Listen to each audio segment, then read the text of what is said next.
Brexit, Theresa May seeks to reassure world leaders. Theresa May has sought to reassure world leaders that her Brexit deal is good for the global economy. The PM was speaking at the G20 summit in Argentina, where she has met leaders for talks on trade deals after Brexit. She said they were keen to sign free trade agreements and wanted certainty, which she pledged her deal would bring. Asked about her legacy as PM, she said there was a lot more for me still to do, not least being the Prime Minister that does take the UK out of the EU.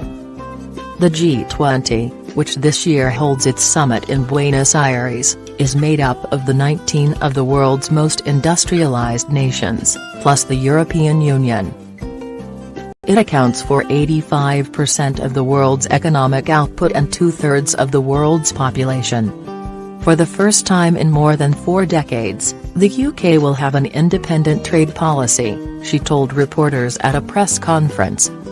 That this deal sets a path for the UK to a brighter future has been affirmed by the discussions I've had on trade over the past 2 days with friends and partners, making clear that they are keen to sign and implement ambitious free trade agreements as soon as possible.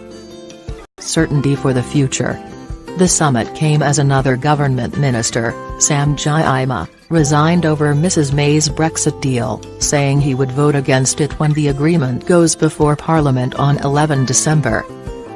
Labour, the Lib Dems, the SNP, the DUP and many other Tory MPs have said they will also vote against it. Asked about the situation back in the UK, Mrs May said, "The next 9 days are a really important time for our country leading up to the vote on this deal. I will be talking with members of Parliament obviously and explaining to them why I believe this is a good deal for the UK. Why it is a deal that delivers on Brexit, but it is also a deal that protects jobs and the economy, and why passing this deal in the vote that takes place in the House of the Commons will take us to certainty for the future, and that failure to do that would only lead to uncertainty. What I've been hearing here at the G20 is the importance of that certainty for the future."